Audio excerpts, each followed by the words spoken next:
మీరు student ఇంటర్న్‌షిప్‌లోనే minimum 10,000 వరకు earn చేస్తారు. స్టైఫండ్ ఇస్తారు అన్నారు కదా! మ్యాక్స్ ఎంత వరకు ఉంటుండొచ్చు? It's depends on student calibre.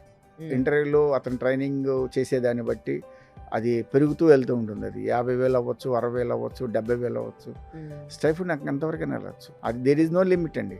Minimum అయితే ఉంది. 10,000 ఈజ్ ద మినిమం. హ్మ్. మాక్సిమం అనేది నో లిమిట్. నీ నీ performance it's okay. Based on it your depends on performance.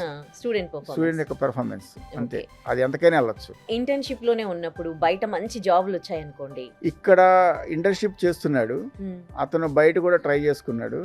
హ్మ్. డిగ్రీ అయిపోయిన తర్వాత అక్కడ కంపెనీకి వెళ్ళిపోవచ్చు బయటికి. Hmm. There is no problem. స్టూడెంట్ని రిస్ట్రిక్ట్ చేయరు. నువ్వు ఇక్కడ ఇంటర్న్షిప్ చేసావు కాబట్టి నువ్వు ఇక్కడే ఉండాలి అన్న కండిషన్ అయితే లేదు స్టూడెంట్కి. ఎందుకని ఇండస్ట్రీ క్యాంపస్లో ఉంది, ట్రైనింగ్ క్యాంపస్లో అయ్యాడు, ఇంటర్న్షిప్ క్యాంపస్లో చేశాడు. నేను క్యాంపస్లో కాదు, నేను బయటికి వెళ్ళాలి, వేరే కంపెనీకి వెళ్ళాలనుకుంటే వెళ్ళిపోవచ్చు. ఇంటర్న్షిప్ పూర్తయిన తర్వాత వెళ్ళిపోవచ్చు. ఇంటర్న్షిప్ ఎక్కడైనా చేయాల్సిందే కదా. లేదు ఎందుకంటే బెటర్ ఇంటర్న్షిప్ వచ్చింది అనుకోండి, అది వెళ్ళొచ్చు. అసలు ఎక్కడ కూడా నువ్వు ఇక్కడ ఉండు ఇది మాత్రమే చేయని లేదు. ఇది ఒక ఫెసిలిటీ మేము ఇస్తున్నాం. హ్మ్. క్యాంపస్లో కంపెనీ ఉంది, హ్మ్. ఇది ఒక ఫెసిలిటీ. హ్మ్.